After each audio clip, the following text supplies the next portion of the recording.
My name is Claire Morgan, and for 4 years I believed I had the kind of marriage other women envied. Ryan was the man who remembered how I liked my coffee, the man who held my hand at his company dinners, kissed my temple in front of his colleagues, told his mother every Christmas that marrying me was the best decision of his life. We had a 2-bedroom apartment in the city, a rescue dog named Biscuit, a savings account we both paid into every month. I called it our future fund in a little notebook I kept in my nightstand. I was building a life. I was building it with someone who had already decided to burn it down. It started with small things, the kind of things you dismiss because you love someone. And love makes you generous with excuses. His phone started going face down on the counter always. Like it developed a habit, late nights at the office became 3 times a week. Then 4, big quarter, babe. You know how it gets. He started going to the gym at 6 in the morning on Saturdays. Ryan, who once told me the only reason to be awake before 8 on a weekend was a house fire. I noticed I just did not let myself know. There is a difference between noticing and knowing. Noticing is easy. Knowing costs something. I was not ready to pay that price yet. It was a Tuesday when everything changed. I had ordered Thai food for us both. His favorite pad CEW extra basil. I remember that detail because it is the kind of thing that breaks you later. The fact that you were still being thoughtful while being made a fool of. He texted at 7:15 running late.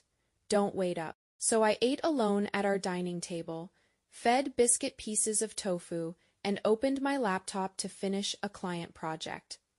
That is when his laptop, left open on the coffee table, lit up. I was not snooping. I want to be clear about that. I was not the wife who checked phones or read emails. I was the wife who trusted so completely that I did not think to look. But the screen lit up and the name Jessica appeared with a message preview that no amount of explaining could have made innocent. I sat there for a long time. I did not cry.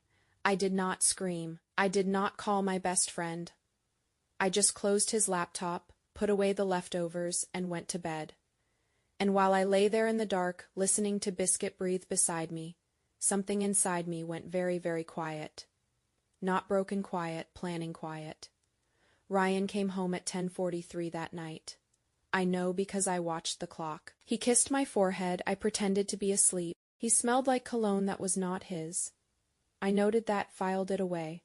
The next morning he made pancakes and called us his girls, me and Biscuit, and I smiled and said thank you and ate every bite. Because here's what I understood in those hours lying in the dark. Reacting immediately would give me one moment of satisfaction. Planning carefully would give me everything. I was a graphic designer. I understood system structure, the patience of building something piece by piece before anyone saw the final image. I would treat this the same way. So before Ryan finished his pancakes, I did 3 things. I opened a personal bank account in my name only, at a different bank than ours. I called my freelance clients and quietly increased my rates and my workload. And I took a photo of his laptop screen. I had reopened it while he slept. The full message thread was still there. Months of it.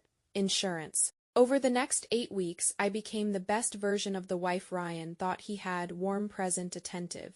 I cooked more. I laughed at his stories. I went to his company events and smiled and shook hands and said, "Oh, Ryan talks about you all the time," to people who had no idea who I was quietly becoming. Meanwhile, every freelance payment went into my new account. I renegotiated my biggest contract, a retainer with a tech startup, and tripled it. I documented everything, dates, times, inconsistencies, not obsessively, methodically. I also called a lawyer, just a quiet consultation at first. A woman educating herself on what she was entitled to after 4 years of marriage and a jointly owned savings account she had contributed to equally. The answer was quite a lot. Ryan, meanwhile, was getting careless. He started taking calls in the car before coming inside. He left a dinner receipt in his jacket pocket, a restaurant we had always said we would try together, a table for 2. He even mentioned Jessica from work in casual conversation once, like he was testing the water, watching my face for a reaction. I gave him nothing, just nodded and said, "Oh, is she new?" He relaxed after that. That was his mistake in the 9th week. I made my move. I told Ryan I had booked us a weekend away. A cabin 2 hours outside the city. I said we needed a reset, just us. He agreed immediately, almost relieved, the way guilty people often are when given a reason to feel like a good partner. What Ryan did not know was that I had already called his company's HR department the week before anonymously. With screenshots attached, I also met with my lawyer properly that week, filed the paperwork, set everything in motion. The divorce petition was already prepared by the time we drove to that cabin. The weekend was actually lovely. We hiked. We made dinner together. He told me he loved me under a sky full of stars, and I believe he meant it, in whatever shallow way he was capable of meaning it. I said I love you too, because in some smaller fading part of me, I still did. That did not change what came next. We came home on Sunday afternoon. Monday morning, while Ryan was in the shower, I moved the last of my savings into my account. I took Biscuit's leash off the hook by the door and put it in my bag.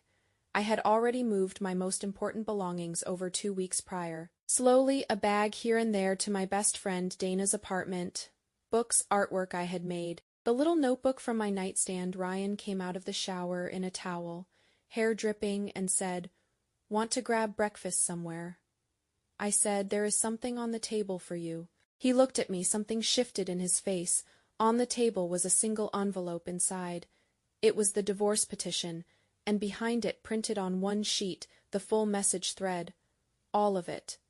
No note from me, no explanation. He did not need one, and I did not owe him one. I picked up Biscuit, walked to the door, and paused with my hand on the frame. "Ryan," I said. He looked up from the envelope. His face had gone pale. "I want you to know I am not angry." He opened his mouth. "I am just done." And I walked out into the morning, Biscuit tucked under my arm, the sun coming up gold over the street, and for the first time in months, I felt like myself again. 6 months later, I have a studio apartment that is entirely mine. Every corner chosen by me, plants I picked, art I made. A coffee maker that brews exactly how I like it because nobody else uses it. My design business is the best it has ever been. I built something real while Ryan was busy throwing away something real. The divorce finalized faster than either of us expected. He did not fight it. I heard through mutual friends that things with Jessica fell apart within weeks. These things usually do once they are dragged into the light. I do not think about Ryan much anymore, not because it did not hurt deeply in ways I am still working through, but because the hurt belongs to a version of me that trusted without looking, loved without asking, gave without checking. That Claire was not weak. She was generous with the wrong person. This Claire knows the difference. Biscuit is doing great, by the way. He never liked Ryan much anyway.